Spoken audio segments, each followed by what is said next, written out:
Sahabat pendengar, pernahkah kalian membayangkan sebuah desa yang tampak tenang, penuh keakraban, namun ternyata menyimpan rahasia kelam yang mengguncang hati? Di tepi Sungai Martapura, Desa Lok Baintan berdiri sebagai salah satu kebanggaan Kalimantan Selatan. Setiap pagi, para pedagang perempuan dengan kain sarung dan topi lebar berjejer di perahu, menjajakan sayur, buah, hingga kue tradisional di atas air. Suasana itu membuat siapa saja yang datang merasa damai. Anak-anak bermain di tepian sungai. Orang tua berbincang sambil menyeruput kopi, dan suara azan dari surau kecil jadi penanda waktu. Namun, di balik kedamaian itu, tersimpan sebuah kisah yang membuat bulu kuduk merinding. Sebuah tragedi keluarga yang terjadi bukan di kota besar, bukan pula di jalan yang ramai, melainkan di sebuah rumah kayu sederhana yang selama ini dikenal warga sebagai rumah teladan. Rumah itu milik seorang lelaki tua bernama Mahfud Anwar, yang bersama istrinya, Zahra Karimah, dikenal luas sebagai pasangan penuh kebaikan. Pak Mahfud sering membantu memperbaiki jalan desa, menambal perahu bocor milik tetangga, atau sekadar menjadi pendengar yang baik bagi siapa saja yang datang. Bu Zahra pun demikian, rajin menghadiri gotong royong, pandai memasak untuk hajatan, dan kerap memberi nasihat bijak kepada ibu-ibu muda. Keduanya menjadi simbol kebersamaan, tempat orang menggantungkan rasa hormat. Namun sahabat, justru dari rumah yang penuh teladan inilah lahir sebuah tragedi yang tidak pernah dibayangkan oleh siapapun. Sebuah peristiwa yang membuat pasar terapung Lok Baintan mendadak sunyi karena para pedagang saling berbisik. Anak-anak yang biasanya riang bermain pun ikut terdiam, dan para tetua desa hanya bisa menggelengkan kepala, bertanya-tanya, bagaimana mungkin rumah yang dulu menjadi simbol ketentraman kini berubah menjadi tempat lahirnya sebuah aib. Kisah ini bukan hanya tentang pertengkaran keluarga.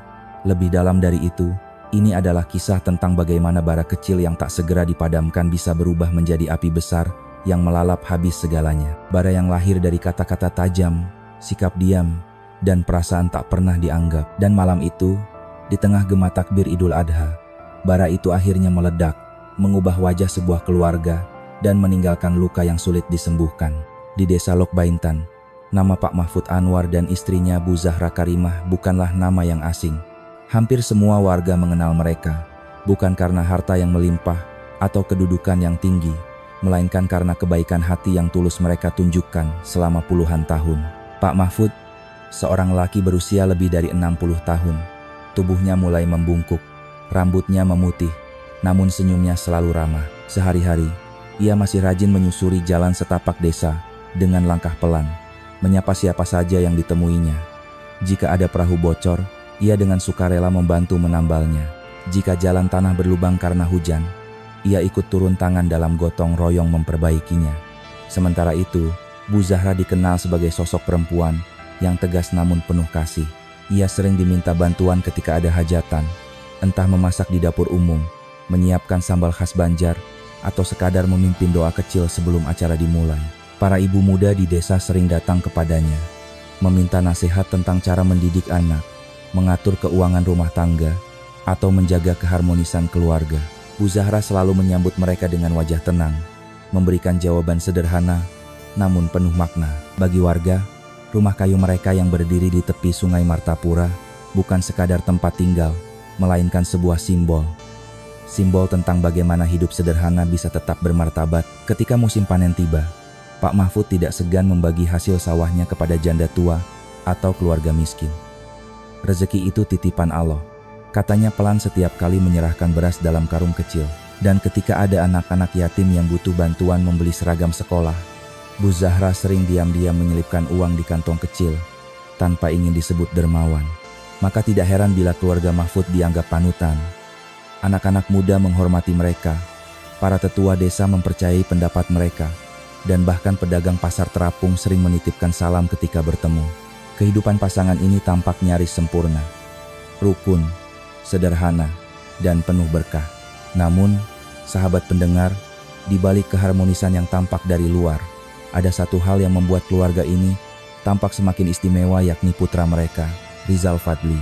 Rizal, lelaki muda yang rajin bekerja di kebun sawit milik kerabat, adalah satu-satunya anak lelaki yang diharapkan bisa meneruskan nama baik keluarga. Ketika Rizal menikahi seorang perempuan muda bernama Ratna Sari, Warga desa pun menyambutnya dengan gembira. Banyak yang beranggapan bahwa kehadiran menantu baru akan membuat rumah Pak Mahfud semakin ramai dan bahagia. Awalnya memang begitu. Ratna dikenal sopan, tutur katanya lembut, dan rajin membantu mertua di dapur. Setiap kali ikut ke pasar terapung, ia menyapa pedagang dengan senyum hangat, membuat orang percaya bahwa keluarga ini akan semakin sejahtera. Bagi warga desa, rumah kayu itu kini bukan hanya tempat teladan, melainkan juga simbol tentang bagaimana generasi baru bisa melanjutkan tradisi baik yang sudah ada. Namun, sebagaimana sering terjadi dalam hidup, tidak ada rumah tangga yang benar-benar bebas dari riak kecil. Dari luar, rumah kayu di tepi sungai itu tampak seperti surga kecil di bumi. Tetapi siapa yang bisa menyangka, justru di sanalah perlahan tumbuh retakan-retakan halus yang kelak menjelma menjadi jurang besar. Pak Mahfud, dengan sifatnya yang sabar, berusaha menutup mata dari pertengkaran kecil yang kadang terdengar dari balik dinding rumah. Bu Zahra, meski berhati baik, terkadang terlalu keras dalam berbicara. Sementara Ratna, yang masih muda, menyimpan luka di hati setiap kali merasa tidak dianggap. Dan Rizal, anak lelaki yang seharusnya menjadi jembatan, justru lebih sering memilih diam. Sahabat, dari sinilah kita belajar satu hal penting. Seringkali masalah besar dalam keluarga tidak lahir dari peristiwa besar, melainkan dari hal-hal kecil yang diabaikan. Kata-kata yang tidak pernah terucap, luka yang tidak pernah diobati, dan diam yang dianggap aman padahal sesungguhnya berbahaya. Bagi warga desa Lok Baintan, keluarga Mahfud Anwar tetap teladan. Namun, bagi mereka yang tinggal di dalam rumah itu, badai kecil sudah mulai berputar. Hanya saja, belum ada yang menyadari betapa kuat pusaran yang sedang terbentuk. Dan pada akhirnya, rumah kayu sederhana yang dulu menjadi simbol kebersamaan itu akan menjadi saksi sebuah tragedi yang tak seorang pun sangka akan terjadi. Hari ketika Rizal Fadli memperkenalkan calon istrinya kepada orang tua, seluruh rumah Pak Mahfud dipenuhi rasa gembira. Ratna Sari, perempuan muda dari desa tetangga, hadir dengan wajah teduh dan senyum lembut.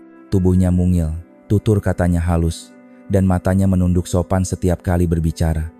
Saat pertama kali menginjakkan kaki di rumah kayu, di tepi sungai Martapura itu, Bu Zahra tersenyum puas. Alhamdulillah, Rizal menemukan perempuan baik, gumamnya dalam hati. Warga desa pun menyambut kabar pernikahan mereka dengan penuh doa. Di surau kecil, doa selamat digelar. Di pasar terapung, para pedagang saling bertukar kabar gembira. Ratna itu sopan sekali, kata seorang ibu sambil menyerahkan seikat sayur. Rizal beruntung mendapat istri seperti dia, balas yang lain. Beberapa bulan pertama setelah menikah, kehidupan rumah tangga Rizal dan Ratna berjalan manis. Setiap pagi Ratna membantu Bu Zahra menyiapkan sarapan, nasi kuning, ikan haruan goreng, atau kadang hanya bubur sederhana, tapi semua dilakukan dengan ikhlas. Setiap kali ada tetangga datang, Ratna selalu menyambut dengan ramah. Tak jarang ia ikut membantu di dapur umum saat hajatan, membuat banyak orang semakin menyayanginya. Pak Mahfud sering berkata kepada Rizal, "Kau beruntung nak, istrimu rajin. Semoga rumah ini makin berkah." Mendengar itu, Rizal hanya tersenyum kecil. Ia bekerja keras di kebun sawit milik kerabat, berangkat pagi dan pulang sore dengan tubuh penuh keringat. Namun kepenatannya selalu terobati ketika melihat Ratna menyambutnya dengan segelas teh hangat. Dari luar, keluarga ini tampak sempurna. Suami yang rajin, istri yang patuh, dan mertua yang bijak. Tidak sedikit warga desa yang menjadikan rumah Pak Mahfud sebagai teladan. Anak-anak muda sering mendengar cerita bagaimana Rizal setia membantu orang tuanya, dan bagaimana Ratna dengan sabar beradaptasi dalam keluarga baru. Namun, sahabat pendengar, hidup tidak selamanya berjalan sesuai harapan. Perbedaan usia, cara pandang, dan kebiasaan seringkali melahirkan gesekan kecil. Ratna, meski tampak sopan, sebenarnya menyimpan harapan besar dalam hatinya.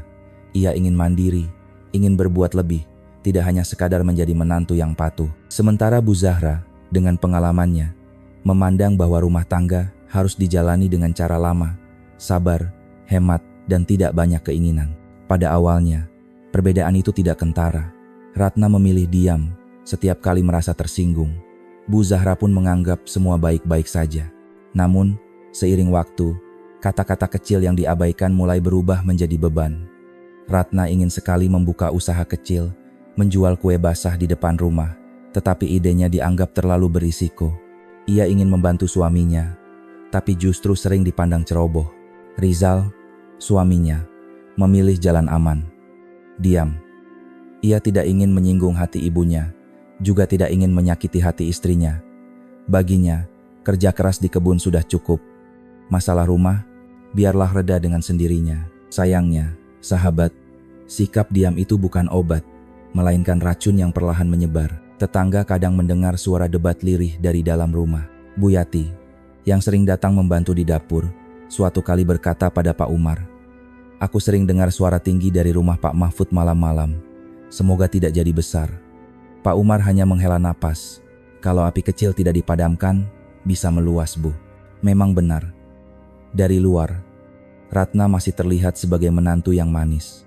Senyumnya tidak pernah hilang ketika menyapa orang. Namun di dalam hati, ia mulai merasa terkekang. Ia ingin sekali dianggap sebagai bagian penting dari keluarga, bukan sekadar pelengkap.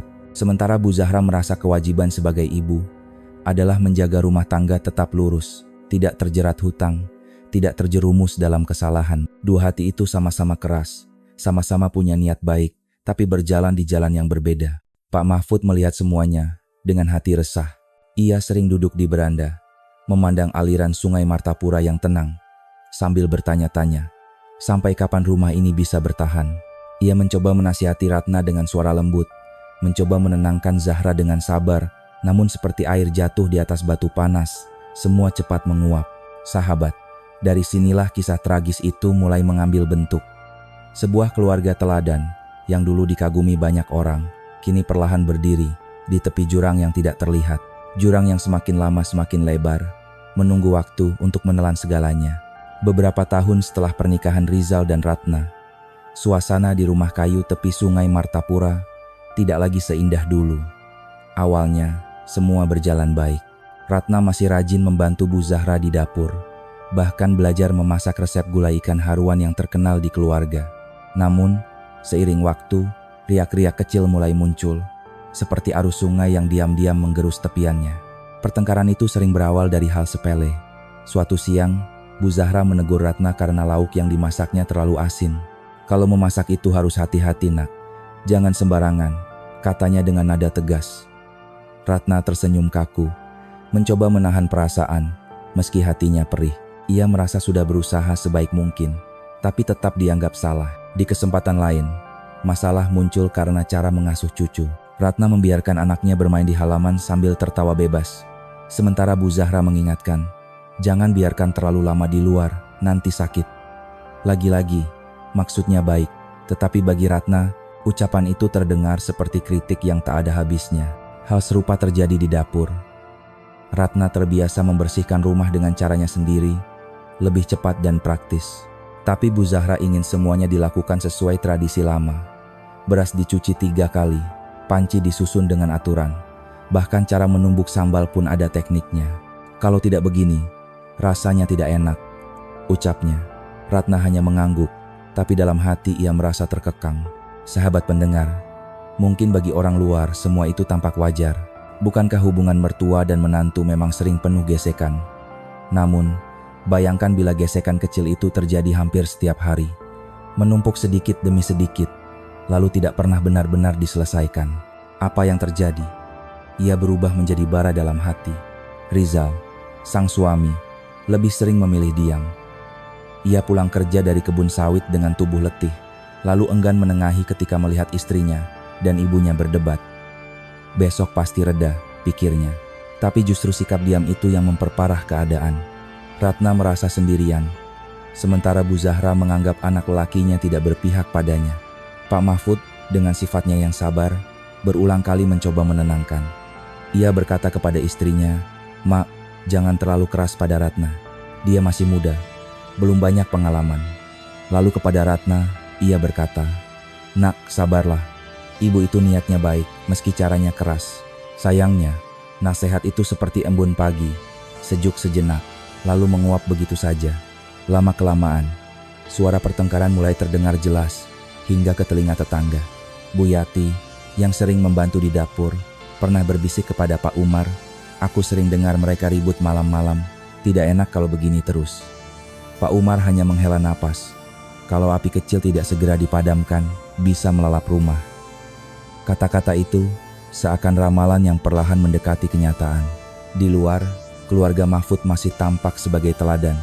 Mereka tetap hadir di pengajian, tetap ikut gotong royong, tetap menyapa ramah di pasar terapung, tetapi di dalam rumah, ketegangan semakin nyata. Ratna mulai menghindari berbicara terlalu banyak dengan mertuanya. Bu Zahra pun, meski tetap menjalankan kewajibannya, sering melemparkan tatapan tajam yang sulit ditafsirkan. Sahabat, disinilah letak rapuhnya sebuah keluarga. Tidak ada badai besar yang datang tiba-tiba. Yang ada hanyalah tetesan kecil, yang perlahan melubangi batu. Begitu pula di rumah kayu itu, retakan-retakan kecil di hati mulai terbentuk. Retakan yang tidak terlihat dari luar, tapi cukup kuat untuk meruntuhkan segalanya suatu hari nanti. Pak Mahfud, setiap kali duduk di beranda memandangi sungai, merasa hatinya makin berat. Ia tahu rumahnya tidak lagi seperti dulu. Suara tawa yang dulu memenuhi ruang tamu, kini sering tergantikan oleh sunyi yang mencekam. Ia ingin mencari jalan keluar, tapi apa daya, kata-katanya tidak cukup kuat untuk menyatukan dua hati yang sudah saling menjauh. Dan begitulah, rumah yang selama ini dipandang sebagai rumah teladan, perlahan-lahan berubah menjadi ladang pertengkaran. Hanya menunggu waktu, bara kecil itu akan menyala besar. Diam, sahabat, terkadang dianggap sebagai jalan paling aman. Namun dalam banyak hal, justru diam itulah yang menjadi racun. Itulah yang terjadi pada Rizal Fadli, satu-satunya anak lelaki Pak Mahfud dan Bu Zahra. Sehari-hari, Rizal bekerja di kebun sawit milik kerabat jauh di desa sebelah. Pagi-pagi buta ia sudah berangkat, menyusuri jalan tanah yang kadang licin karena hujan malam. Tubuhnya sering basah oleh peluh, tangannya penuh kapalan akibat parang yang tak pernah lepas dari genggaman. Saat sore tiba, ia pulang dengan wajah letih, berharap rumahnya memberi ketenangan. Sayangnya, yang ia temui bukanlah kedamaian, melainkan pertengkaran kecil yang tak ada habisnya. Ketika suara ibunya meninggi, menegur Ratna soal masakan atau cara membersihkan rumah, Rizal hanya menunduk. Ia tidak ingin memperpanjang ribut. Saat istrinya menangis diam-diam, merasa tak pernah dipahami, Rizal hanya berbisik, "Sudahlah, besok pasti reda." Baginya, membiarkan waktu yang menyelesaikan adalah cara paling aman. Tapi, sahabat pendengar, bukankah kita tahu bahwa masalah yang dibiarkan justru tumbuh semakin besar, bagaikan rumput liar di ladang sawit? Bila tidak segera dicabut, ia akan menutupi tanaman yang baik. Begitu pula diam Rizal. Alih-alih menjadi jembatan, ia justru membiarkan jurang di antara ibunya dan istrinya semakin lebar. Pak Mahfud melihat semua itu dengan hati yang resah. Setiap kali ada pertengkaran, ia mencoba masuk sebagai penengah. Kepada Ratna, ia berkata dengan suara lembut, "Nak, jangan terlalu diambil hati. Ibu itu keras bukan karena benci, tapi karena sayang." Lalu kepada istrinya, ia berbisik, "Mak, jangan terlalu menekan Ratna. Dia masih belajar, masih muda." Namun, seperti air yang jatuh di atas batu panas, nasihat itu cepat menguap. Tidak ada yang benar-benar mendengar. Ratna merasa mertuanya tidak pernah puas. Bu Zahra merasa menantunya terlalu keras kepala. Dan Rizal, yang seharusnya menjadi penyeimbang, justru memilih jalan sunyi. Malam-malam di rumah kayu itu makin sering diwarnai keheningan yang mencekam. Tidak ada obrolan panjang, hanya suara jangkrik dari luar jendela, bercampur dengan desahan napas berat Bu Zahra atau tangisan lirih Ratna yang berusaha disembunyikan. Rizal sering terbaring di tikar, memejamkan mata pura-pura tidur, padahal hatinya kalut. Sahabat, betapa banyak rumah tangga yang hancur bukan karena bencana besar, melainkan karena tidak adanya komunikasi. Diam memang tampak aman, tapi diam juga bisa menjerat. Inilah yang dialami Rizal. Ia mencintai ibunya, ia juga mencintai istrinya, tapi ia tidak berani mengambil sikap. Ketakutannya untuk melukai salah satu justru membuat keduanya sama-sama terluka. Pak Mahfud, dengan usia tuanya, merasa gagal. Ia sering duduk di beranda pada malam hari, menatap aliran sungai Martapura. Sungai itu tetap mengalir tenang, seakan mengejek hatinya yang gundah. "Kenapa aku tidak bisa menjaga rumahku sendiri?" gumamnya. Ia sempat ingin mengajak imam desa datang memberi nasihat, tapi selalu ia urungkan. Mungkin masih bisa diselesaikan di dalam rumah, pikirnya. Sayang, waktu semakin membuktikan bahwa masalah itu tidak lagi bisa ditutupi. Tetangga mulai ikut merasakan ketegangan. Bu Yati pernah berkata lirih, "Kasihan Ratna, masih muda sudah begitu tertekan." Sementara Pak Umar hanya menimpali, Kalau Rizal terus diam, rumah itu bisa runtuh tanpa disadari. Kata-kata itu terdengar sederhana, tapi penuh kebenaran. Dan benar saja, sahabat, rumah kayu yang dulu menjadi simbol keteladanan kini semakin rapuh. Di luar, keluarga itu masih tampak rukun. Mereka masih ikut gotong royong, masih hadir di pasar terapung, masih menyapa ramah. Tapi di dalam, diam Rizal terus menjadi jurang yang dalam. Sebuah jurang yang akhirnya akan menelan satu nyawa, meninggalkan luka yang tak pernah bisa dihapus. Di sebuah desa kecil seperti Lok Baintan, sahabat pendengar, tidak ada rahasia yang bisa bertahan lama. Apa yang terjadi di satu rumah, cepat atau lambat, akan terdengar hingga ke telinga tetangga. Begitulah sifat kehidupan desa, saling mengenal, saling peduli, tapi kadang juga saling berbisik. Pertengkaran kecil antara Ratnasari dan Bu Zahra Karimah, yang awalnya hanya terdengar dari balik dinding rumah kayu, mulai menyebar keluar. Suara tinggi di malam hari, dentaman panci yang jatuh di dapur, atau tangisan lirih Ratna yang kadang terdengar hingga halaman, semuanya menjadi bahan pembicaraan. Suatu malam, Bu Yati, tetangga yang rumahnya tidak jauh dari keluarga Pak Mahfud, mendengar suara ribut dari arah dapur. Ia menoleh pada suaminya yang sedang duduk di beranda. "Pak, hampir tiap malam terdengar ribut dari rumah mereka. Tidak enak kalau begini terus." Suaminya, Pak Umar, hanya menghela napas panjang. "Aku juga dengar, tapi apa boleh buat, itu urusan rumah tangga mereka. Kita hanya bisa mendoakan, jangan sampai yang kecil jadi besar." Kata-katanya terdengar bijak, namun di wajahnya tampak kekhawatiran. Sebagai orang yang dituakan di kampung, ia tahu betul bahwa masalah kecil, bila tak segera diselesaikan, bisa menjadi bara yang melalap rumah tangga. Gosip pun mulai beredar di pasar terapung. Saat ibu-ibu berjual beli sayur dan buah, topik itu kerap muncul. "Kasihan ya Ratna, sering dimarahi mertuanya," kata seorang pedagang pisang. "Tapi Bu Zahra kan orangnya keras. Mungkin maksudnya baik, hanya caranya saja yang agak kasar," balas pedagang lain. Dari mulut ke mulut, cerita itu terus bergulir, kadang ditambah bumbu, hingga makin ramai dibicarakan. Pak Mahfud sendiri sebenarnya menyadari bahwa tetangga mulai mengetahui kondisi rumahnya. Setiap kali ia berjalan menuju surau, ia merasa ada tatapan iba sekaligus ingin tahu dari beberapa orang. Ia hanya menunduk, pura-pura tidak mendengar. Hatinya teriris, karena selama ini ia berusaha keras menjaga nama baik keluarga. Rumah yang dulu menjadi teladan, kini pelan-pelan berubah menjadi bahan bisik-bisik. Ratna pun merasakan perubahan itu. Saat ia pergi ke pasar terapung, ada beberapa ibu yang tadinya ramah, kini hanya menyapa singkat. Ada juga yang diam-diam memperhatikannya dari jauh. Perasaan terkucil itu membuat hatinya semakin tertekan. Ia merasa dunia seakan menyudutkan dirinya, padahal ia hanya ingin membantu keluarga. Di sisi lain, Bu Zahra juga tidak kalah tertekan. Ia mendengar bisik-bisik bahwa dirinya terlalu keras pada menantu. "Orang tua kok tidak bisa lembut?" begitu kata sebagian warga. Mendengar itu, Bu Zahra merasa marah sekaligus kecewa. Baginya, apa yang ia lakukan hanyalah demi menjaga nama baik keluarga, agar tidak terjerat hutang dan masalah. Namun orang-orang hanya melihat sisi kerasnya, bukan niat baik di balik sikapnya. Sahabat pendengar, gosip memang seringkali lebih tajam daripada pisau. Ia tidak hanya melukai orang yang dibicarakan, tetapi juga memperlebar jurang di antara mereka. Ratna merasa semakin jauh dari mertuanya. Bu Zahra merasa semakin sulit memahami menantunya. Sementara Rizal tetap memilih diam, seolah tidak tahu bahwa rumahnya sedang menjadi buah bibir seluruh desa. Pak Umar suatu sore mendatangi Pak Mahfud. Ia duduk di beranda, menatap sungai Martapura yang mengalir tenang. "Fud, aku tahu ini urusan keluargamu, tapi izinkan aku bilang, kalau bara kecil tidak segera dipadamkan, rumah bisa terbakar. Jangan biarkan anak dan istri terjebak dalam amarah yang tidak ada ujungnya." Pak Mahfud terdiam lama. Kata-kata sahabat lamanya itu menembus hatinya. Ia sadar betul bahwa diam selama ini tidak menyelesaikan masalah. Namun ia juga bingung harus bagaimana. "Aku hanya ingin rumah ini tetap utuh, Mar," jawabnya lirih. Sahabat, begitulah kehidupan di desa. Tidak ada yang bisa benar-benar disembunyikan. Ketika gosip mulai menyebar, ia bisa menjadi peringatan, tapi juga bisa menjadi bahan bakar yang memperparah keadaan. Dan di rumah kayu itu, gosip yang beredar justru menjadi tanda bahwa badai besar sedang menunggu di depan.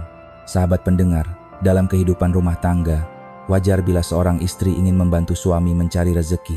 Itulah yang ada di benak Ratnasari. Ia melihat suaminya, Rizal, pulang setiap hari dengan tubuh letih, baju penuh keringat, tangan kasar karena kerja di kebun sawit. Hatinya perih, merasa dirinya hanya berdiam di rumah, tanpa bisa berbuat banyak. Suatu sore, setelah menidurkan anaknya, Ratna berbicara lirih kepada Rizal. "Bang, bagaimana kalau aku buka warung kecil di depan rumah? Aku bisa jual kue, gula, beras, kebutuhan sehari-hari, lumayan untuk bantu belanja." Rizal menatap istrinya dengan mata lelah. "Ide bagus, Nah. Tapi modal dari mana? Uang kita saja pas-pasan." Ratna tersenyum ragu. "Aku sudah tanya ke koperasi desa. Bisa pinjam dengan cicilan ringan. Kalau warung jalan, pasti bisa nutup." Rizal tidak langsung menjawab. Ia hanya mengangguk pelan. Dalam hatinya, ia tahu usaha istrinya patut diapresiasi. Namun, ia juga tahu ibunya, Bu Zahra, sangat menentang hutang. Rizal memilih diam, berharap masalah itu bisa selesai sendiri. Beberapa hari kemudian, Ratna benar-benar mengajukan pinjaman kecil di koperasi. Ia menyimpan kertas cicilan di rak dapur, berharap tidak ada yang melihat. Namun takdir berkata lain. Suatu siang, ketika Ratna sedang ke pasar terapung, Bu Zahra menemukan kertas itu. Alisnya langsung berkerut, wajahnya mengeras. Saat Ratna pulang, Bu Zahra berdiri di dapur dengan kertas cicilan di tangannya. "Apa ini, Nah?" tanyanya dengan suara rendah namun menusuk. Ratna terdiam, jantungnya berdetak keras. "Itu, aku hanya ingin buka warung kecil, Bu. Biar bisa bantu suami. Aku tidak ingin hanya jadi beban." Bu Zahra menatap menantunya tajam. "Nah, hutang itu seperti air pasang. Sekali hanyut, kita bisa tenggelam. Rumah ini bukan tempat coba-coba. Kalau kau jatuh, semua ikut jatuh." Kata-kata itu menghantam hati Ratna seperti gelombang besar. Ia menunduk, menahan air mata. "Aku hanya ingin berbuat sesuatu." "Apa itu salah, Bu?" Suaranya bergetar. Namun Bu Zahra tidak melunak. "Bukan salah kalau kau bicara terbuka. Tapi kalau diam-diam berhutang, itu menyakiti kami. Rumah ini butuh kejujuran, bukan rahasia."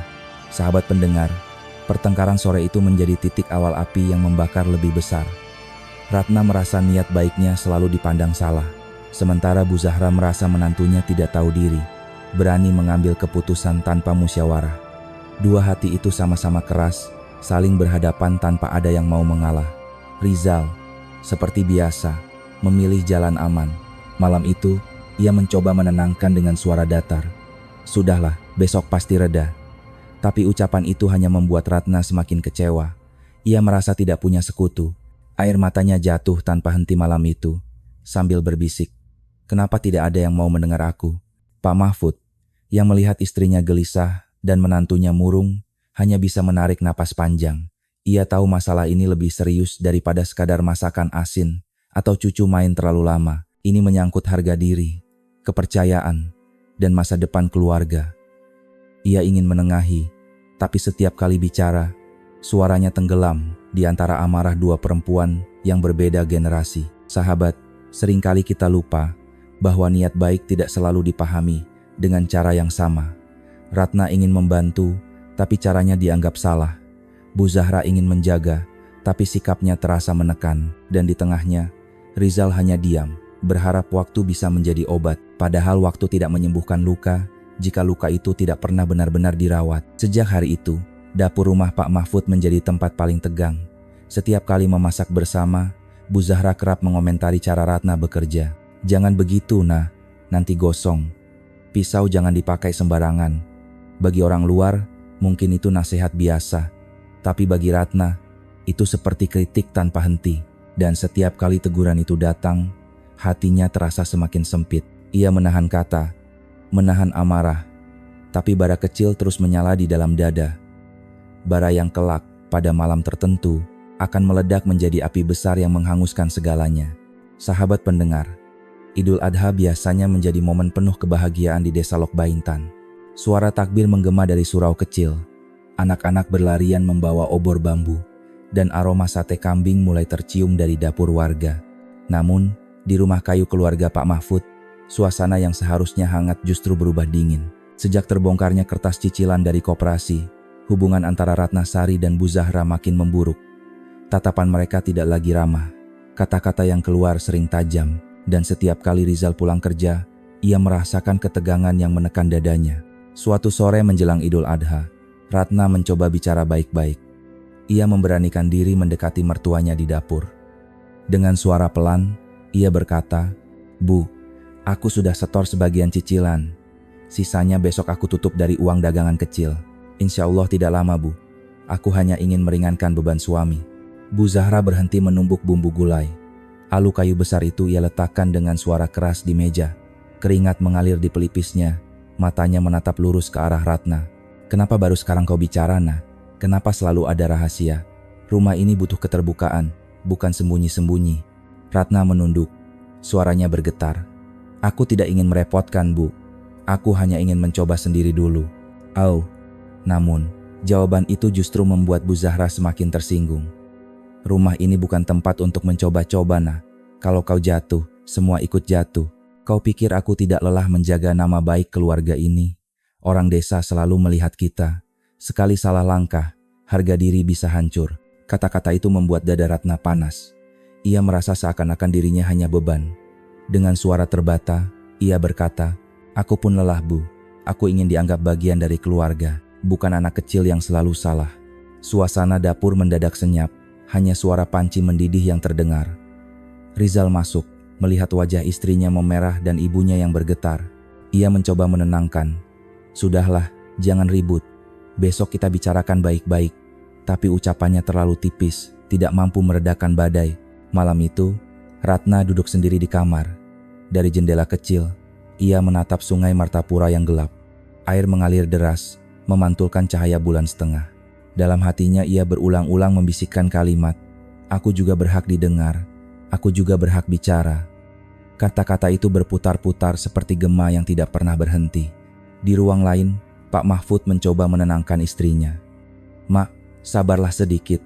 Ratna masih muda. Kalau terlalu ditekan, bisa pecah." Bu Zahra menutup wajahnya dengan tangan. "Aku hanya takut, Bang. Aku tidak ingin keluarga ini hancur karena hutang." "Arabi, sahabat, bukankah seringkali dalam hidup kita menemukan situasi di mana niat baik justru melahirkan salah paham?" Ratna ingin membantu, tapi caranya dianggap salah. Bu Zahra ingin menjaga, tapi sikapnya terasa menekan. Dan Rizal, lagi-lagi, memilih diam. Keesokan paginya, suasana desa begitu meriah. Anak-anak berlatih takbir di surau. Panitia kurban menyiapkan tempat penyembelihan, dan warga sibuk menyiapkan bumbu masakan. Tapi di rumah Pak Mahfud, senyum sulit ditemukan. Ratna bekerja tanpa bicara. Bu Zahra sibuk dengan wajah dingin. Rizal berangkat lebih awal pura-pura sibuk. Sementara Pak Mahfud hanya bisa menarik napas panjang, merasa rumahnya bagaikan kapal yang retaknya makin lebar. Sahabat pendengar, retakan kecil di hati sering lebih berbahaya daripada retakan di dinding rumah. Sebab ia tidak terlihat, tapi perlahan menggerogoti. Menjelang Idul Adha yang seharusnya penuh syukur dan pengorbanan, rumah kayu keluarga Pak Mahfud justru berdiri di tepi jurang. Jurang yang sebentar lagi akan menelan satu nyawa, meninggalkan luka dalam yang tak mungkin hilang. Malam takbiran Idul Adha selalu istimewa di desa Lok Baintan. Suara takbir bersahut-sahutan dari surau-surau kecil. Anak-anak berlarian di jalan membawa obor bambu, tertawa riang sambil memainkan petasan. Sungai Martapura berkilau memantulkan cahaya lampu minyak dari rumah-rumah kayu, seakan ikut merayakan hari besar umat Islam. Namun, sahabat pendengar, di balik suasana meriah itu, rumah keluarga Pak Mahfud justru menyimpan bara yang siap menyala. Di dapur, Ratna Sari dan Bu Zahra Karimah berdiri berdampingan, menyiapkan masakan untuk esok hari. Wajah mereka serius, hati mereka berjauhan. Ratna memotong cabai di papan kayu. Tangannya sedikit gemetar. Beberapa cabai terjatuh ke lantai. Seketika Bu Zahra menoleh, suaranya tajam. "Kenapa ceroboh sekali, Nah? Dari dulu selalu begitu. Tidak pernah teliti." Ratna menggenggam pisau erat, berusaha menahan diri. Dengan suara lirih ia menjawab, "Aku sudah berusaha, Bu. Kalau selalu salah di mata Ibu, aku tidak tahu lagi harus bagaimana." Tatapan Bu Zahra semakin menusuk. "Berusaha? Kalau berusaha, kenapa masih ada cicilan? Kenapa keluarga ini harus ikut menanggung keputusanmu?" Kata cicilan itu terasa seperti belati yang menusuk hati Ratna. Air mata mulai mengalir di pipi Ratna. "Aku melakukan itu untuk membantu, Bu. Aku tidak mencuri. Aku tidak malas. Apa salah kalau aku ingin keluarga ini lebih baik?" Suaranya pecah. Rizal yang mendengar dari ruang depan segera masuk, mencoba menenangkan. Sudah, jangan ribut. Ini malam takbiran. Jangan bikin aib. Namun kata-katanya hanya lewat seperti angin. Bu Zahra melanjutkan dengan nada tinggi. Aib? Justru aku menjaga agar keluarga ini tidak dipermalukan. Kau tahu? Nah, nama baik itu harga diri. Kalau orang desa tahu menantu Mahfud berhutang sana-sini, apa kau pikir mereka masih menghormati kita? Ratna terisak. Selalu nama baik, selalu aturan. Tapi bagaimana dengan perasaanku, Bu? Aku manusia. Aku juga ingin didengar. Suasana dapur semakin panas. Panci di atas tungku mendidih. Uapnya mengepul seperti ikut menyaksikan amarah yang meletup. Pada saat itu, Pak Mahfud masuk tergesa. Wajahnya cemas. Suara takbir dari luar seperti kalah oleh ketegangan di dalam rumah. Ia mendekati keduanya, meraih bahu istrinya, menepuk lengan menantunya. Cukup sudah malam ini. Besok kita bicarakan setelah salat Id. Jangan begini terus. Malam ini malam suci. Jangan dinodai. Sahabat, sejenak suasana mereda. Ratna meletakkan pisau dengan tangan gemetar, lalu berlari ke kamar sambil menutup wajahnya. Bu Zahra duduk di bangku kayu, dadanya naik turun menahan emosi. Rizal hanya berdiri kaku, tak sanggup berkata apa-apa. Malam itu rumah kayu, yang biasanya penuh doa dan tawa justru diliputi sunyi yang menakutkan. Tidak ada doa bersama, tidak ada canda menjelang Idul Adha. Hanya suara takbir dari surau yang masuk lewat jendela, seakan ingin mengingatkan bahwa besok adalah hari pengorbanan, hari penuh keikhlasan. Pak Mahfud duduk di beranda, menghisap rokok kretek dengan dalam. Matanya menatap sungai Martapura yang berkilau oleh cahaya bulan.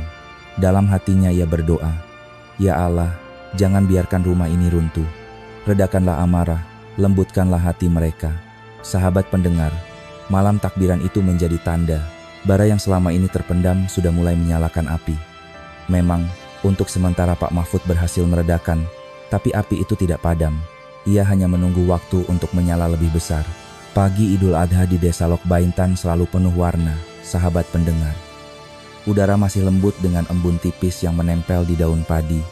Sementara suara takbir berkumandang syahdu dari surau. Anak-anak berdandan rapi, membawa bambu kecil untuk panitia kurban. Sementara kaum ibu sibuk menyiapkan bumbu di dapur rumah masing-masing.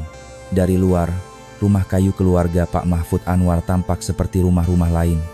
Tirai jendela dibuka, tikar digelar, dan aroma gulai kambing mulai tercium. Orang yang lewat mungkin akan mengira keluarga itu baik-baik saja. Pak Mahfud dan putranya, Rizal Fadli, ikut berjalan menuju lapangan desa untuk salat Idul Adha berjamaah. Wajah mereka tampak tenang, menyalami tetangga, menjawab ucapan selamat dengan senyum. Tidak ada yang menyangka bahwa di balik senyum itu, hati mereka penuh gundah. Sementara di rumah, Ratna Sari dan Bu Zahra Karimah sibuk menyiapkan masakan. Tapi, sahabat, bukan kebersamaan yang terasa, melainkan jarak yang semakin jauh. Gerakan mereka kaku, kata-kata yang keluar hanya seperlunya. Ratna diam menunduk, Bu Zahra bekerja dengan wajah dingin. Ketika para lelaki pulang dari salat, daging kurban mulai dibagikan. Sebagian dimasukkan ke dalam ember besar untuk dimasak gulai. Rizal mencoba mencairkan suasana. Dengan suara pelan ia berkata, "Mari kita makan bersama. Ini hari raya, jangan ada yang dingin-dingin lagi." Namun ajakan itu seperti tak punya daya. Makan siang keluarga berlangsung hening. Sendok beradu dengan piring tanpa percakapan. Hanya suara gesekan panci terdengar dari dapur. Ratna menunduk, menahan air mata. Bu Zahra tetap dengan wajah tegas, seolah ingin menunjukkan bahwa dirinya yang memegang kendali. Pak Mahfud duduk dengan hati berat. Ia menatap satu persatu wajah di meja itu. Istrinya yang keras, menantunya yang murung, anaknya yang diam. Hatinya berdesir, merasakan rumahnya semakin retak. Ya Allah, rumah ini seperti kapal di tengah ombak, gumamnya dalam hati. Sahabat pendengar, itulah yang sering terjadi dalam keluarga. Dari luar tampak rukun, dari dalam penuh pertengkaran. Orang desa melihat Pak Mahfud dan keluarganya masih menyalami tetangga, masih ikut beribadah, masih hadir dalam keramaian. Tidak ada yang tahu bahwa dapur rumah itu menjadi medan pertarungan hati setiap harinya. Ketegangan makin tebal saat sore menjelang. Ratna, dengan hati yang sudah penuh luka, melakukan pekerjaan rumah tanpa semangat. Setiap gerakannya serasa diawasi. Ia merasa terpojok. merasa kehadirannya hanya membawa masalah.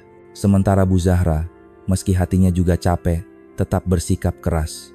Baginya, menantu harus bisa menjaga nama baik keluarga, dan caranya hanya dengan disiplin serta keterbukaan. Rizal, sahabat, kembali memilih diam. Ia duduk di teras sambil merokok, seakan tidak ingin ikut campur. Namun, bukankah justru diamnya seorang suami bisa menjadi racun? Karena saat satu pihak merasa sendirian, api kecil bisa menyala menjadi besar. Malam mulai turun, suara takbir masih bergema, tapi rumah kayu itu terasa semakin dingin. Tidak ada doa bersama, tidak ada canda khas lebaran. Hanya wajah tegang, hati penuh luka, dan keheningan yang menekan. Sahabat, hari Idul Adha yang seharusnya penuh makna pengorbanan dan keikhlasan, di rumah Pak Mahfud justru menjadi hari ujian. Retakan di hati semakin dalam, dan seperti yang sering kita katakan, retakan kecil bila tidak segera ditambal, akan berubah menjadi jurang yang menelan segalanya. Sahabat pendengar, Idul Adha siang itu seharusnya menjadi hari penuh syukur. Di rumah-rumah desa Lok Baintan, aroma gulai kambing dan sate membaur dengan tawa keluarga yang berkumpul. Namun di rumah kayu Pak Mahfud Anwar, justru malapetaka mulai mengetuk pintu. Setelah salat Id dan pembagian daging kurban, keluarga kembali ke rumah. Di dapur, Ratnasari membersihkan daging dengan wajah muram. Bu Zahra memperhatikan dari dekat. Nadanya dingin ketika berkata, "Nah, jangan cuci sembarangan. Itu nanti amis." Ratna hanya mengangguk. Ia mencoba menahan hati. Tapi beberapa menit kemudian, ketika gula yang dimasaknya terasa asin, teguran kembali datang. "Astagfirullah, selalu saja salah. Masakan asin begini mau dikasih makan siapa?" Ratna berhenti mengaduk panci. Dadanya sesak. Bertahun-tahun ia berusaha menyesuaikan diri, menahan kritik, menahan air mata. Tapi hari itu, pada momen yang seharusnya penuh berkah, sabarnya runtuh. Dengan suara bergetar ia berkata, "Cukup, Bu. Aku bukan anak kecil lagi. Aku lelah dianggap beban. Aku juga berhak menentukan hidupku." Bu Zahra menatapnya dengan mata tajam. "Berhak? Kalau kau berhak, buktikan dengan benar, bukan dengan hutang yang memalukan. Kau itu menantu, nah. Tahu diri sedikit." Oblah. Kata-kata itu seperti api yang menyulut bara di dada Ratna. Tangannya gemetar, matanya panas. Ia menatap sekeliling, dan di atas meja tergeletak alu kayu besar, bekas menumbuk bumbu. Tanpa pikir panjang, dengan mata berkaca-kaca bercampur amarah, ia meraih benda itu. "Kalau semua salah di mata ibu, lebih baik aku tidak usah ada," teriaknya, lalu mengayunkan alu dengan tenaga penuh. Dentuman keras terdengar. Dapur yang sempit seketika sunyi. Bu Zahra terhuyung, lalu jatuh di lantai. Wajahnya pucat, napasnya tersengal. Alu kayu terlepas dari tangan Ratna, jatuh dengan suara berdebam. Rizal berlari masuk setelah mendengar teriakan. Ia melihat ibunya tergeletak, darah mengalir di lantai. "Ibu, ibu!" jeritnya sambil memeluk tubuh Bu Zahra yang sudah lemah. Ratna berdiri terpaku, wajahnya pucat pasi, tangannya gemetar, mulutnya menutup sendiri, seakan ingin berteriak, namun tak ada suara keluar. Pak Mahfud masuk beberapa detik kemudian. Matanya membelalak, tubuhnya kaku melihat istrinya terbaring. Rokok yang masih terselip di jarinya jatuh begitu saja. "Zahra, astagfirullah, ya Allah." Suaranya pecah, tubuhnya bergetar hebat. Di luar, suara anak-anak masih terdengar riang, berlarian dengan obor kecil dan petasan. Mereka tidak tahu bahwa hanya beberapa meter dari sana, sebuah keluarga hancur berkeping-keping. Sahabat pendengar, itulah yang kita sebut api kecil yang tidak pernah dipadamkan. Pertengkaran sepele, sikap diam yang berkepanjangan, kata-kata tajam yang dibiarkan berulang kali semuanya menumpuk menjadi bara. Dan pada siang Idul Adha itu, bara itu meledak, menghilangkan satu nyawa dan meruntuhkan sebuah rumah tangga. Ratna menutup wajahnya dengan kedua tangan, tubuhnya gemetar hebat. "Aku tidak bermaksud, aku hanya marah. Ya Allah, apa yang sudah kulakukan?" Tangisnya pecah. Rizal, dengan mata merah, hanya bisa menatap istrinya dengan campuran benci dan putus asa. Ia tidak percaya. Perempuan yang ia nikahi, yang ia cintai, kini menjadi penyebab kematian ibunya sendiri. Pak Mahfud terduduk di kursi rotan, wajahnya kosong. Dunia seakan runtuh di hadapannya. Idul Adha yang seharusnya penuh keberkahan kini berubah menjadi hari paling kelam dalam hidupnya. Sahabat, tragedi itu menjadi bukti bahwa diam bukanlah solusi. dan kata-kata bisa lebih berbahaya daripada senjata. Sebab ketika hati sudah penuh luka, akal sehat mudah terhapus. Dan itulah yang dialami keluarga ini. Sebuah rumah teladan berubah menjadi saksi dari sebuah pembunuhan yang tidak pernah terbayangkan. Sahabat pendengar, berita buruk di sebuah desa kecil menyebar lebih cepat daripada arus sungai setelah hujan deras. Begitu kabar meninggalnya Bu Zahra Karimah terdengar, desa Lokbaintan seketika gempar. Tidak ada yang percaya bahwa rumah keluarga Pak Mahfud Anwar, yang selama ini menjadi teladan, kini berubah menjadi tempat terjadinya sebuah tragedi. Orang-orang berbondong datang, memenuhi halaman rumah kayu itu. Mereka berdiri dengan wajah pucat, sebagian berbisik, sebagian lain hanya menggeleng-gelengkan kepala. Bu Yati, tetangga dekat yang sering membantu Bu Zahra di dapur, menangis terseduh. Baru kemarin aku lihat almarhumah parut kelapa untuk masak gulai. Siapa sangka hari ini sudah tiada. Pak Umar, lelaki tua yang dihormati di kampung, berdiri dengan sorot mata muram. Inilah akibat kalau api kecil tidak segera dipadamkan, katanya lirih. Ucapan itu terdengar bagai tamparan bagi banyak orang yang mendengarnya. Tak lama, suara sirene terdengar mendekat. Mobil polisi memasuki halaman, membawa garis kuning yang kemudian dipasang mengelilingi dapur. Petugas masuk dengan wajah tegas. Suasana yang sudah muram menjadi semakin mencekam. Ratnasari, yang sejak tadi terduduk di lantai dengan wajah kosong, digiring oleh 2 orang polisi. Tangan mudanya diikat ke belakang. Langkahnya gontai, matanya kosong seakan tidak percaya pada kenyataan. Sesekali ia menoleh ke arah Pak Mahfud dan Rizal. Tidak ada kata yang keluar, hanya air mata yang jatuh tanpa suara. Rizal menunduk, wajahnya sembab karena tangis. Ia ingin berlari memeluk istrinya, tapi tubuhnya tak sanggup bergerak.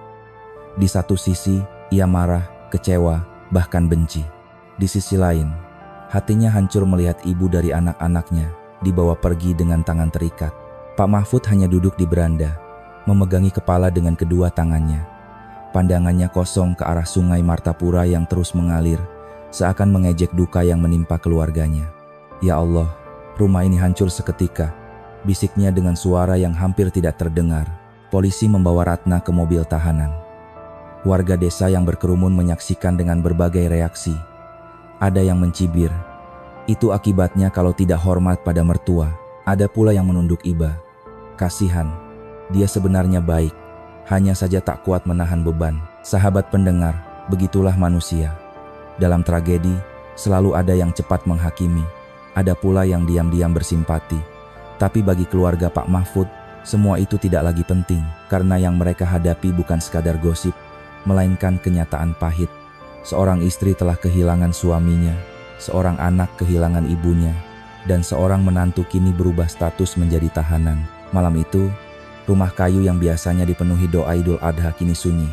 Hanya ada garis kuning polisi di dapur, dan isak tangis keluarga yang tertinggal. Jenazah Bu Zahra dibaringkan di ruang depan, ditutupi kain putih. Orang-orang desa datang silih berganti membaca doa, sementara Pak Mahfud duduk di samping jenazah, menggenggam tasbih dengan tangan bergetar. Zahra, kenapa kau pergi secepat ini? Bisiknya dengan mata basah. Sementara itu, Rizal berdiri tak jauh dari sana. Tubuhnya lemas, matanya sembab. Rasa bersalah menumpuk di dadanya. Kalau saja aku tidak diam selama ini. Kalau saja aku berani bicara, gumamnya berulang-ulang. Sahabat, malam Idul Adha itu meninggalkan luka yang dalam bagi seluruh desa. Dari rumah yang dulunya menjadi simbol ketentraman, kini hanya tersisa kesunyian, doa yang terputus, dan nama baik yang hancur berkeping-keping. Dan sejak saat itu, desa Lokbaintan kehilangan satu cahaya teladan. Semua orang sadar, pertengkaran kecil yang dibiarkan bisa berubah menjadi bencana besar. Sahabat pendengar, malam setelah tragedi itu, Ratnasari dibawa ke kantor polisi di kota Martapura. Ruang penyidik dingin, cat dindingnya pudar, hanya ada meja kayu dengan berkas-berkas tebal di atasnya. Lampu neon menyala terang, membuat wajah Ratna tampak pucat. Tangannya masih gemetar, meski borgol sudah dilepas. Di hadapannya duduk seorang penyidik bernama Pak Rudi Hartono. Pria berusia 50-an, dengan raut wajah lelah, namun tegas. Ia menatap Ratna lama, seakan ingin memahami isi hati perempuan muda itu. Dengan suara pelan tapi mantap ia bertanya, Ratna, kenapa kau lakukan itu? Kenapa sampai mengangkat alu pada mertuamu sendiri? Air mata Ratna langsung jatuh. Ia menunduk, suaranya pecah. Aku tidak bermaksud membunuh, Pak. Aku hanya marah. Aku merasa selalu salah di mata beliau. Setiap hari aku dianggap beban, dianggap tidak berguna. Malam itu aku hilang kendali. Aku benar-benar tidak sadar. Pak Rudi menuliskan setiap kata di notanya. Ia mendengarkan tanpa memotong, lalu menarik napas panjang. Marah itu manusiawi, Nak. Tapi tidak ada amarah yang pantas menghilangkan nyawa. Kau sadar, sekarang kau harus bertanggung jawab atas apa yang sudah terjadi. Ratna mengangguk pelan, tangisnya semakin deras. Aku menyesal, Pak. Sangat menyesal. Kalau bisa memutar waktu, aku lebih memilih diam daripada kehilangan beliau. Aku tidak pernah benci sama sekali. Aku hanya ingin dianggap ada. Sahabat pendengar, kata-kata Ratna itu terasa seperti jeritan hati yang tertahan lama. Ia tidak berniat menjadi seorang pembunuh, tapi luka kecil yang menumpuk bertahun-tahun membuatnya meledak. Itulah bahayanya ketika seseorang merasa tidak pernah didengar, tidak pernah dihargai. Sementara itu, di rumah kayu Lok Baintan, suasana semakin muram. Jenazah Bu Zahra disemayamkan dengan khidmat. Perempuan-perempuan desa datang melantunkan doa. Suara mereka bergetar menahan tangis.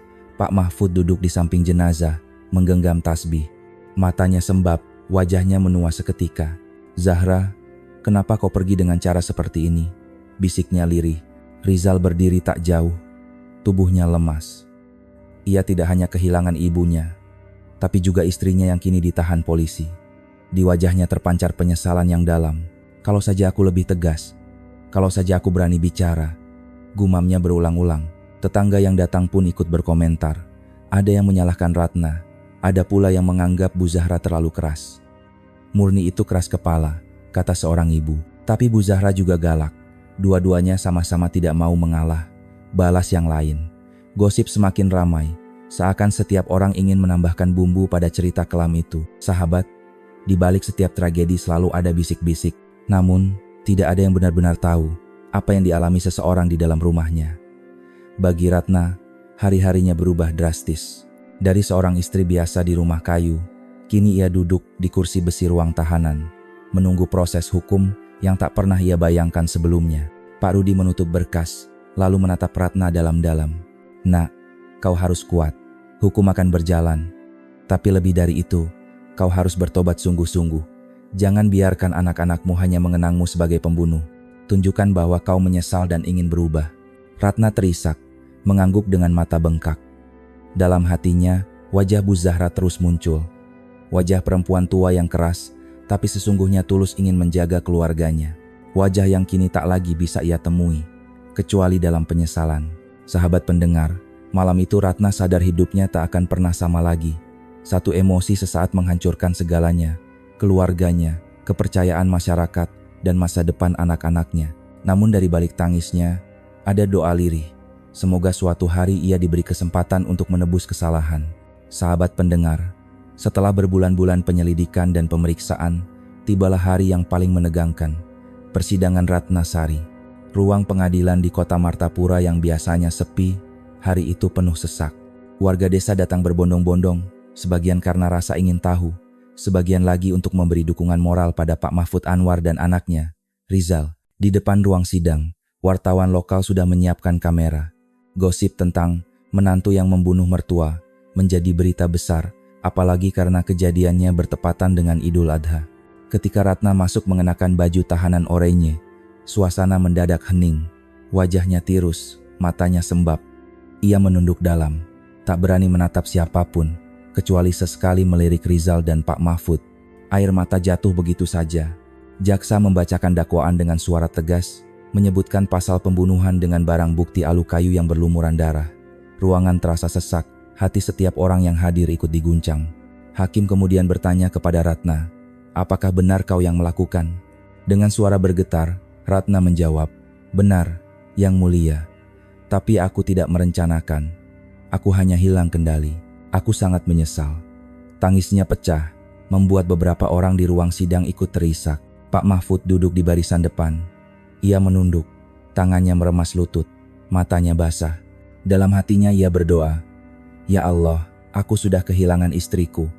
Jangan biarkan aku tenggelam dalam kebencian. Kuatkanlah aku. Rizal pun tampak hancur. Ia ingin berlari memeluk istrinya, tapi hanya bisa menatap dari jauh, dengan hati terbelah antara cinta dan benci. Saksi-saksi dipanggil. Bu Yati bersaksi sering mendengar pertengkaran di rumah Pak Mahfud. Pak Umar berkata, almarhumah memang keras, tapi beliau tidak pernah jahat, semua demi menjaga keluarga. Saat giliran Rizal maju, suaranya lirih, hampir tak terdengar. Saya bersalah, Yang Mulia. Saya suami, tapi terlalu sering diam. Kalau saja saya lebih tegas, mungkin ibu saya tidak akan meninggal, dan istri saya tidak duduk di kursi ini. Ruang sidang seketika hening. Kata-kata Rizal seperti menyadarkan banyak orang bahwa diam seorang suami bisa menjadi racun yang mematikan. Sidang berjalan panjang, hingga akhirnya hakim membacakan putusan 15 tahun penjara untuk Ratna Sari. Ruangan gemuruh. Ada yang menganggap hukuman itu terlalu berat, ada pula yang bilang terlalu ringan. Ratna menutup wajah dengan tangan, tubuhnya gemetar. Ia menoleh sebentar ke arah Pak Mahfud dan Rizal. Dengan suara serak ia berbisik, maafkan aku, maafkan aku. Rizal menangis, mencoba mendekat, namun ditahan petugas. Pak Mahfud berdiri sebentar mendekati menantunya, lalu berkata pelan, Ratna, hidup tidak berhenti di sini. Kau harus kuat. Anak-anakmu tetap butuh ibu, meski dari balik jeruji. Ratna menangis terseduh, mengangguk tanpa suara, lalu digiring keluar. Sahabat, putusan itu menyebar cepat ke seluruh desa. Di warung kopi, pasar terapung, hingga surau, semua orang membicarakannya. Ada yang mencibir, ada yang bersimpati, tapi bagi keluarga Pak Mahfud, semua itu hanyalah luka yang semakin menambah beban. Malam setelah putusan, Pak Mahfud duduk di beranda rumah kayu. Sungai Martapura mengalir tenang, seakan tak peduli pada duka manusia. Ia menatap jauh sambil berbisik, Zahra, dia sudah mendapat hukumannya. Tapi aku tidak bisa biarkan cucu-cucu kita tumbuh dalam kebencian. Aku harus menjaga mereka, walau hatiku hancur. Sahabat pendengar, begitulah pengadilan dunia. Hukuman dijatuhkan, tapi luka di hati keluarga tidak serta-merta sembuh.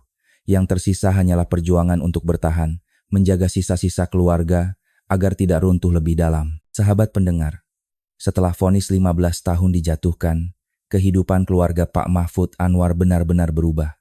Rumah kayu di tepi sungai Martapura, yang dulu selalu ramai dengan tawa, kini sering dipenuhi sepi. Tidak ada lagi suara Bu Zahra menyiapkan bumbu dapur, tidak ada lagi canda hangat saat cucu-cucu pulang sekolah. Yang tersisa hanyalah bayangan masa lalu dan beban berat untuk melanjutkan hidup. Di desa, gosip tak bisa dihentikan. Ada yang bersimpati, namun tidak sedikit pula yang sinis. Itulah akibatnya, kalau menantu melawan mertua, kata seorang bapak di warung kopi. Yang lain menimpali, tapi Bu Zahra juga keras. Kalau dua-duanya tidak mau mengalah, ya beginilah jadinya. Kalimat-kalimat seperti itu sering sampai ke telinga keluarga, terutama Rizal. Wajahnya memerah setiap kali mendengar anak-anaknya diejek di sekolah. Itu cucu pembunuh. Namun, di tengah luka itu, Pak Mahfud berdiri teguh. Dengan tasbih di tangan, ia selalu berkata pada anaknya, diam bukan berarti kalah, Di. Kalau kau marah, mereka justru puas. Yang bisa membuat mereka diam adalah kesabaran dan bukti bahwa kita tetap bisa berdiri. Kata-kata itu menjadi pegangan Rizal. Meski hatinya masih penuh amarah, hari-hari di rumah kayu berjalan lambat.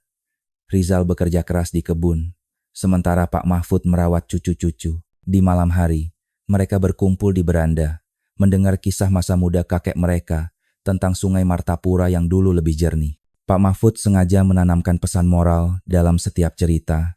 Rumah itu tidak runtuh karena badai besar, tapi karena retakan kecil yang tak dijaga. Begitu juga keluarga.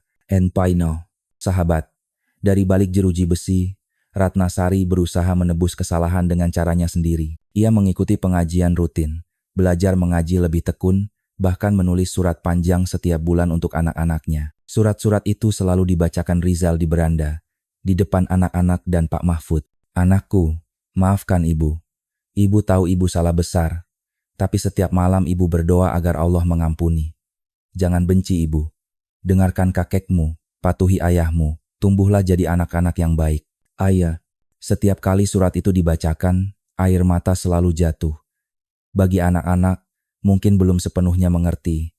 Tapi bagi Pak Mahfud dan Rizal, surat itu menjadi bukti bahwa penyesalan Ratna sungguh nyata. Seiring waktu, masyarakat perlahan melunak. Pak Mahfud tetap aktif ikut gotong royong, membantu tetangga, memperbaiki jalan desa. Warga mulai melihat bahwa meski keluarganya diuji, ia tidak pernah menutup diri. Mahfud memang orang baik, kata seorang tetua desa. Keluarganya boleh terpuruk, tapi dia tetap kuat.